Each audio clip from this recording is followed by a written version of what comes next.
afternoon, everyone. This is Jared Rand, and welcome to the Global Guided Meditation Call for Thursday, November 14, 2024, a little after 3:15 p.m. Eastern. A reverse aging health call tomorrow night, Friday, at a little after 9:15 p.m. Eastern. We live in a highly diverse, intelligent system which contains various degrees of truth, and so not every truth will impact us the exact same way. The bigger a truth is, the more it will expand our reality. And the smaller a truth is, the more it will shrink and contract our experience of this life. The good news is that you do not have to decide what is a big truth and what is a small truth. Your physical body will let you know, for your heart is the best guide for seeing how expansive or contracted a truth actually is. Most of us go through the ego mind. Now, do we know that? I believe the majority of the time, no, we don't. How do you know the difference between being in the ego mind and the heart mind? If you're in the heart mind in the now moment, you will not be irritated, stressed, fearful, angry, period. Won't exist, won't be there. Someone could say something to you, you're in the now. Now, if you were in ego mind, you would probably want to rebut them. But you're in heart mind, it wouldn't even phase you, it's just pass on by. This is how you know you're in heart mind, where you don't feel like you have to defend yourself. If someone says something, or interactions, being upset over pretty much nothing. So you begin to watch how this process unfolds, and you're there with yourself, and you're saying, okay, here's ego mind, here's heart mind. You know the difference, because when you get upset, or you get irritated, or you get stressed, okay, doesn't mean you show it to people. It could just be with yourself. And you begin to comprehend the fact that, okay, I'm an ego mind. Okay? It is a big deal. The great thing is that you've been able to identify the fact that you're an ego mind. That's halfway. And then you know that through the meditation, you can decide, I don't care to be in ego mind. I want to be in heart mind. Even your decisions that you make while you're in heart mind, okay, totally different. Because do you really make decisions, or you just go with it? It's interesting. It's still a decision in a way. But you're unfettered in heart mind. You're light, free. You don't have any of the stuff that's in ego mind. The noise, right? We all have the noise. And what is the noise? It is a massive amount of thoughts that keep running by all the time, 24/7. Some of us say, I would like to just not have the noise, not have any of this stuff, and just chill, just release, let go, and just be. And then, of course, something occurs, and it pulls you back in to the rat race.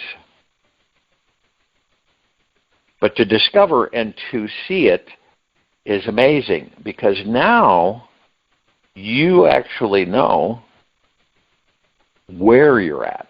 And you're not judging, you just identify the fact. Where are you at with you?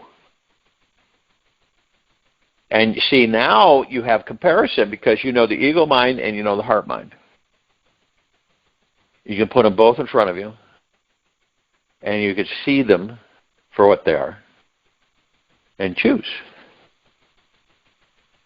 Do you want to be in the now? The now is total peace, bliss, joy, happiness, not care in the world. You don't have any stresses, fears, anxieties. It's not there. It's in the ego mind.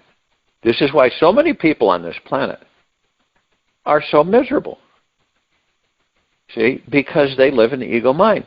It doesn't mean that they know that. They just think that's life. They believe it's life. So it is.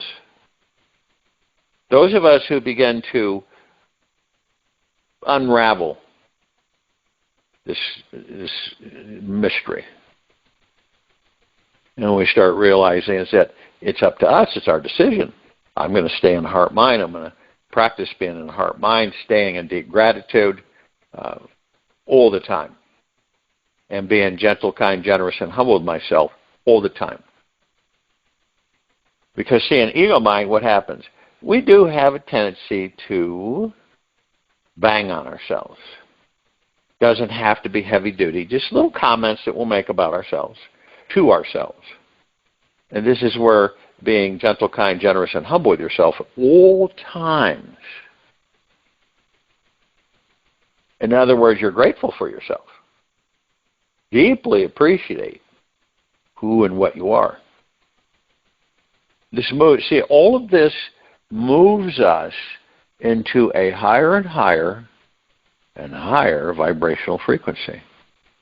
And that emanates out 360 degrees around us, out to whoever, whatever is around us. See? Doesn't have to be human. It could be a tree, could be anything.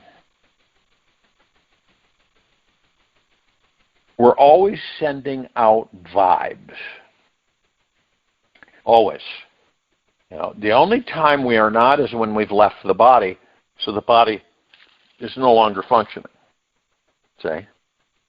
That's when we don't emanate anything. Nothing comes up. But while the God's in these bodies, we are constantly sending out frequencies. Never stop. When you lay your head on the pillow, whatever hour that is you choose to go to sleep,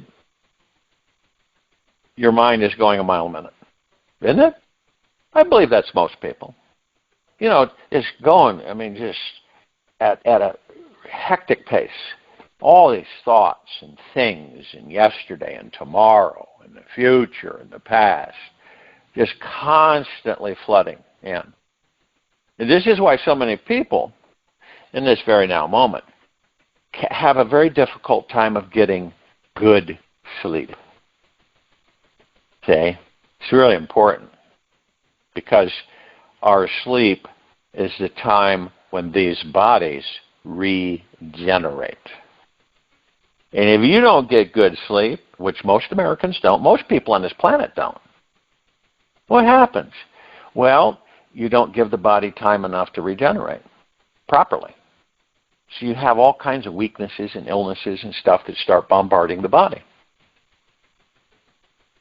And why is that? Because we don't know how to turn it off. How do you turn it off? How can I put my head on a pillow and go to sleep? Please tell me. You go into the now. As soon as you lay your head on the pillow, you feel yourself relax into the body. Your shoulders drop. You just let go. And when you do this, and remember, ego mind is going to try, distract you and get you back into the fray, so to speak. And you focus on your breath rising and falling, relaxing into your body, being as still as you can possibly be. And you watch what happens. There is a tug of war there, obviously. But as you practice this, you will find that as soon as you lay your head on the pillow and you do that, and you focus on that, you're out like a light. Period. Boom. Done. But see, a lot of people, the majority don't know how to do that. They don't know how to turn it off. And they're the only ones that can. Nobody else can turn it off. And so most of us go through this life and we don't know, we really don't know that we're the master and commander of our lives. We don't know it. We just believe that it's something else. And this is where this civilization is beginning to step out of that false energy and start embracing who and what we truly are and enjoying this life and focusing on what we want. You could be in the middle of going over things. You probably have done this at least once, a lot of times I would believe, but you're going over things, right?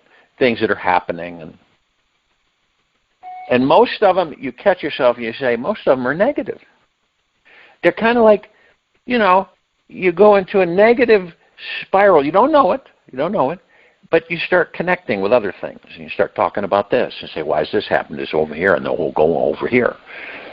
And before long, you're immersed in this negative goop, and you don't even know it. And then you begin to say, wait a minute here. Why am I focusing on all this stuff when I can be focusing on what I want? And you are the only one that can shift it. You could turn it on a dime, like a flash, and boom, you're into focusing on what you want. No matter how the ego mind makes you feel, like, oh, this is silly, and that can't happen, and you see, this is what happens to us. This is what goes on. And then we start embracing our true selves, and 100% confidence, 100% trust, and 100% faith in ourselves and this universe. And so we believe it. We start embracing it. And then we begin to create it, manifest it. And then the universe kicks in, and the next thing you know, there it is. It's the doubt that really gets us. That's what really stops us from having a constant flow of abundance coming into us. Because there is with every one of us. You see this stream actually going in to each and every one of us. It's never interrupted. The only time you can say that it is when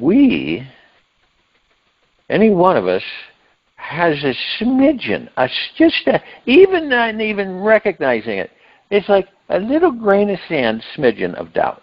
And guess what? It reflects it. It bounces off. We don't receive it. Since it's not there, it's there. But every time when we doubt, it's reflected. It bounces off. Now, do we know that? No, majority of us have no clue about that. But these are the things that we choose to experience, learn about, so that we can master them. This life is about mastering. It isn't about anything else. It is about mastering and being aware who and what you are, mastering your ego mind so it eventually finds peace, and mastering your thoughts. And really, the only way you can do that is in the now and practicing that on a continual basis in gratitude and caring for yourself and loving yourself and nurturing yourself. This is the only way to do it. And you see the challenge, we all do, because we look outside in these material physical bodies, and we see all this stuff and these directions and stuff that pull us here and pull us there. And sometimes we feel like we're in a circle jerk, just pulling, pushing. And it's not like we really care. There is that feeling where we say, I don't really care to be in this. This isn't enjoyable. I'm going to step out of it. And some of us do.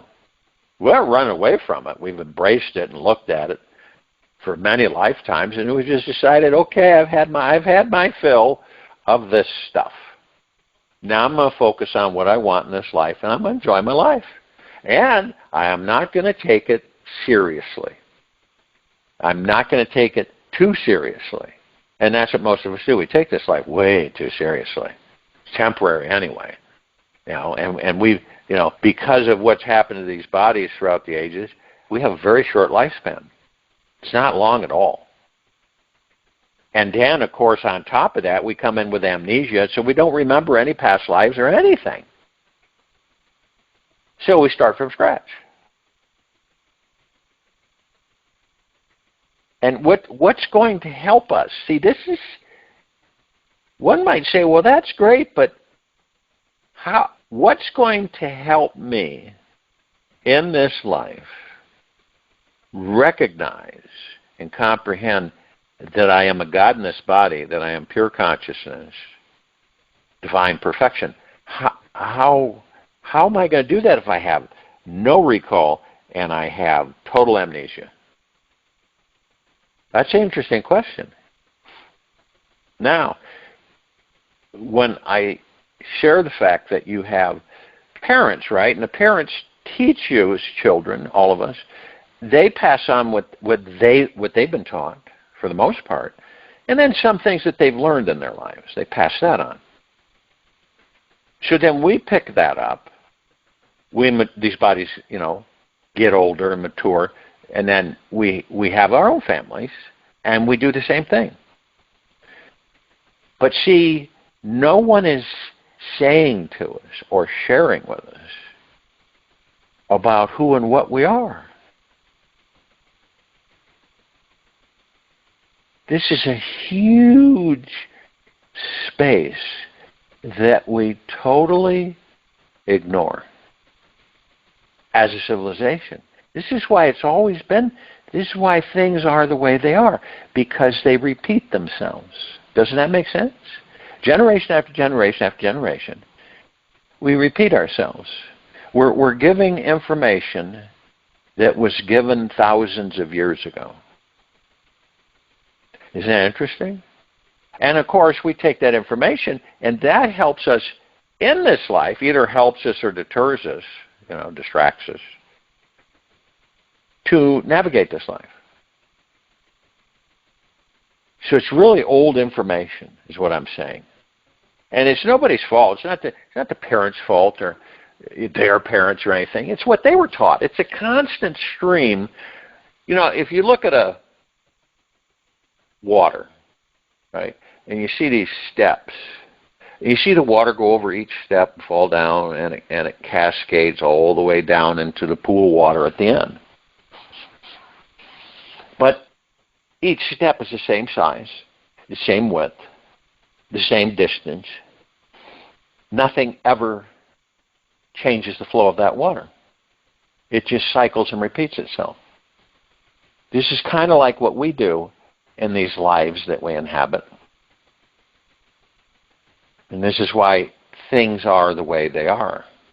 Because it directs us to focus on the way we focus, and to manifest the way we manifest. We're not, how would you say it? We're not aware. This is what gets so frustrating. Some of us get really frustrated because we say, come on. What can I do here? You imagine that a being who hasn't been informed, right, or shared information about who and what they are. They believe they're the body, and that's it. They don't know they're master manifestors, and they don't know they're master creators, but they're doing that all the time, and they don't even know that. And plus they've been taught that it's outside of them, right? We've all been taught it's outside of us, for the most part. And since our parents didn't know who and what they were, how in the heck are we supposed to know who and what we are? This is why we have turmoil on this planet. This is why we have the things that manifest on this planet, directly related to us, because we don't know who and what we are. It's not negative. It's kind of like a bump And it's like an itch in the center of your back you can't reach. Have you ever done that, and then you reach it and you go, oh boy, there you have someone do it for you? Oh, that's it. That does it right there. That's the feeling of release we have when we discover that we aren't these bodies, we are not this life. We have created all this so we can enjoy physical, material life as spiritual beings that never die and that are in a physical, material body that we created collectively so it would afford us the opportunity to experience this life and all the rest of the lives that we have experienced. And I know it sounds kind of strange to some of us that why would we do that? Why would we just come in physical forms and just constantly create things and experience them? What else does anything else do? Think about it. What do animals do? Pretty much the same thing. And we're all animals, it's just different structures of inhabitants. So you begin to realize is that, so this is what we do. Yeah. Our purpose is to continually manifest our lives and experience our lives. And that's what we do. But the majority of us have no clue that that's what we do, that don't even know or believe that that's what we do.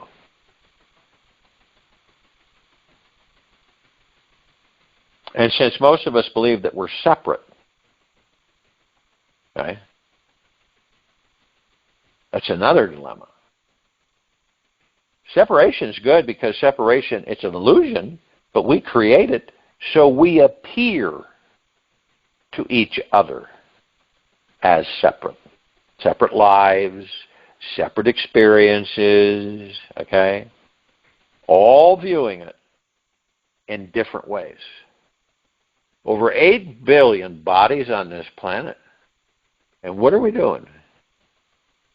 Every one of us, slightly different. Isn't that amazing? That's humongous. Each one of us are viewing a life that is slightly different from the one next to us. It's not ever identically the same of how you view your life and how you manifest your life and how the one next to you does. It's really no comparison.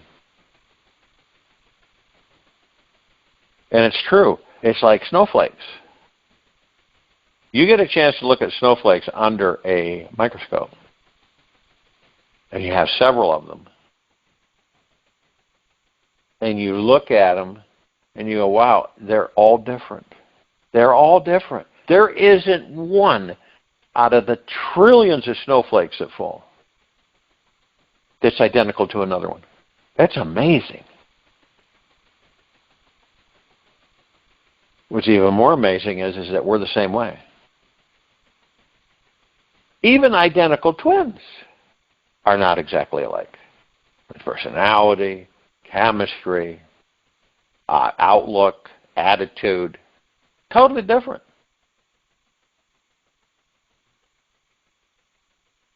And such richness of perspectives that we have. How do you think all of that comes in, and how is it applied? We create universes collectively. So there's, so many on this planet, over 8 billion. And then you see the trillions of others throughout the existence and all the metaverses. And you find out that we are a collective consciousness, never separate, and all experiencing different things, different lives, different existences, constantly. And then we take that information, okay, And we apply it, and this is how we manifest the connecting universes, the metaverse. That's how it works. And so we constantly are manifesting, we're constantly creating and experiencing. All of that information is actually the collective consciousness, because we're all part of that. You know, back to the drop of the golden ocean. You know, the drop holds the essence of the ocean. Once the drop enters into the ocean, it becomes the ocean. And see, all of us have that.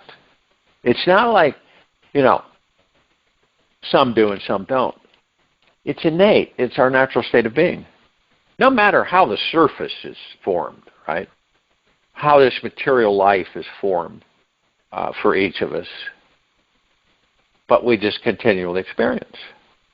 And then before you know it, that life's over, we're out of the body. And then we look at, oh, do I want to come back there? Do I want to do this again?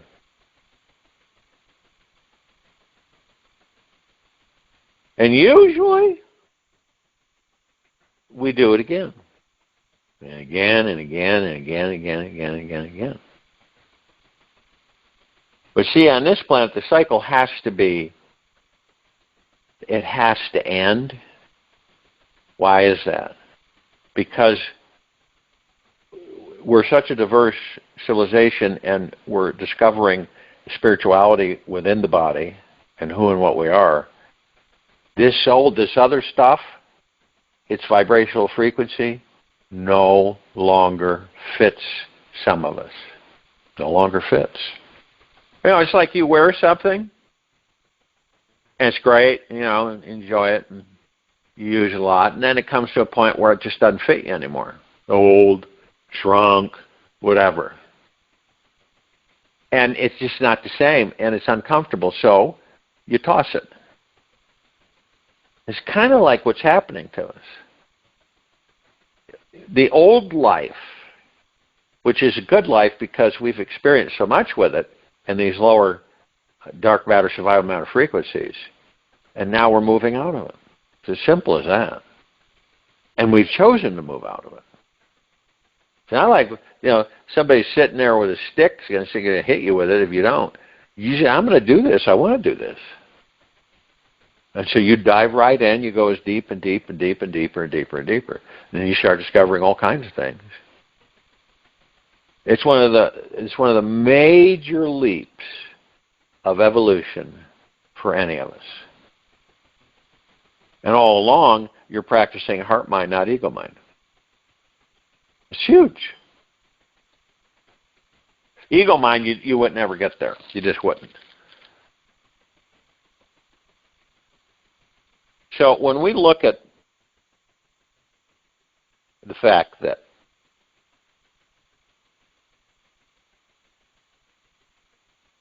and repeat this. I repeat this statement out of A Course in Miracles all the time. That which is real cannot be threatened, and that which is unreal does not exist. Now, it may seem simple on the surface, but you spend a long time contemplating that.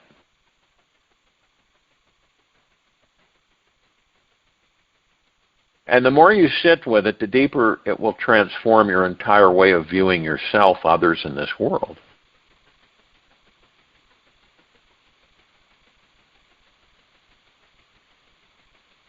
That which is real cannot be threatened. Think about this. What is it that feels threatened inside you? You ever do that?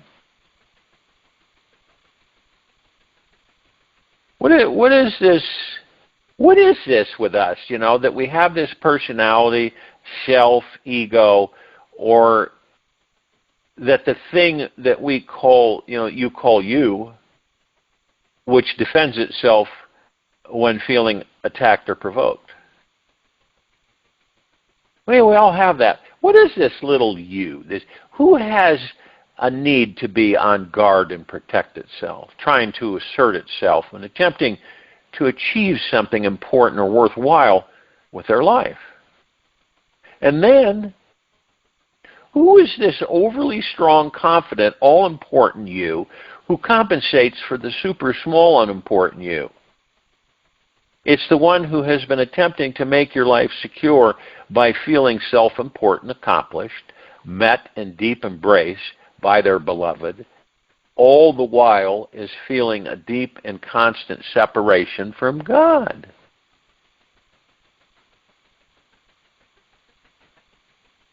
And a great discovery, positive, in all this is that who we truly are has nothing to do with who and what we think we are. Nothing at all to do with it.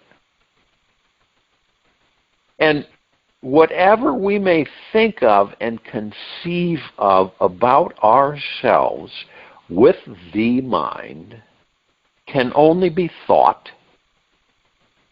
And this time, this little thought is too small to be who and what we are. Who and what we really are is beyond any spiritual understanding of the mind in this moment, in this now. And only this moment we can find what is actually real. And this real thing is the only thing that liberates us and binds us at the same time.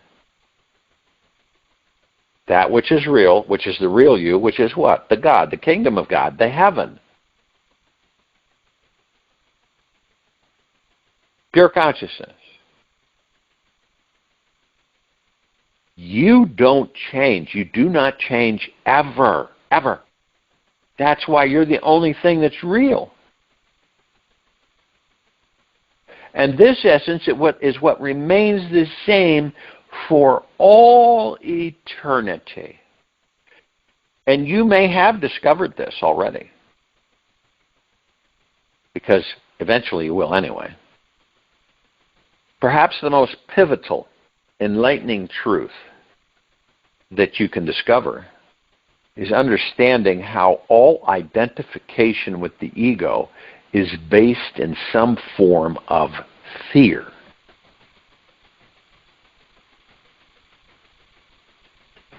And when we are not experiencing a state of oneness, unity, love, connection, relaxation, and bliss, we are hanging out in some quality or version of fear.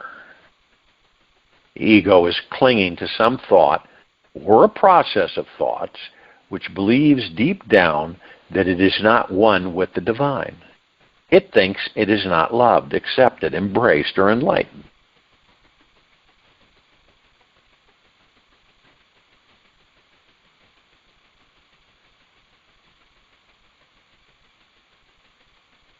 And then we discover that enlightenment is simply realizing again and again and again how to remain non-identified with one's ego. The enlightened state is a pure seeing, understanding how the ego is the greatest illusion of them all.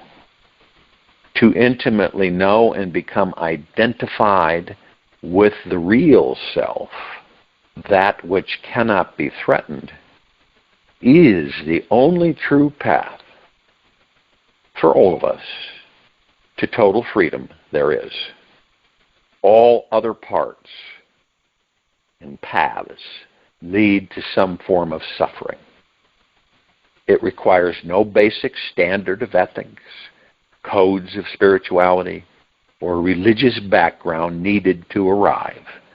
You simply experience yourself as the essence of consciousness that you naturally are.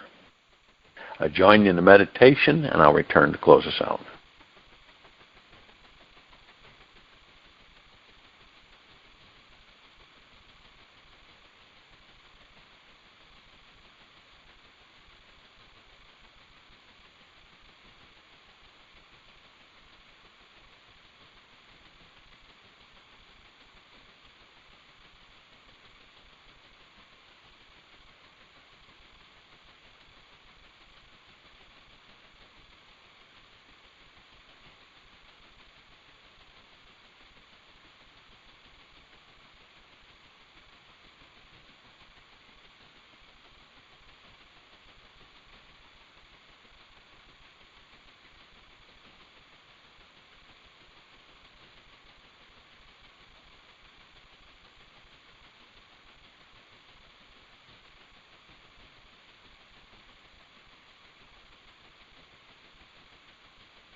Take an easy and slow breath in through the nose, and an easy and slow breath out from the mouth. Remain still, relaxed into your body, focused on the breath, rising and falling. Open your eyes. Look around you today. See what an amazing life you've created. You are manifesting everything around you with every thought you choose to believe is true. What an incredible magician you are. Yet remember, your job is to enjoy your creation and stop all of your complaining about it. See how powerful, magical, and amazing you truly are for manifesting everything you see. Be the enlightened creator of this life and accept that your life is unfolding perfectly. Take this with you for the rest of the day, into the evening and night, and the following morning. We will return here Friday, November 15, 2024, a little after 3:15 p.m. Eastern to continue our global guided meditation call, a little after 9:15 p.m. Eastern to continue our reverse aging health call, and all the rest. Be gentle, kind, generous, and humble with yourself at all times. Be in the highest of the highest high, deepest of the deepest deepest, purest of the purest purest, eternal gratitude at all times. No matter what's happening outside of you, nor within you. Open your heart and allow the magic to flow in.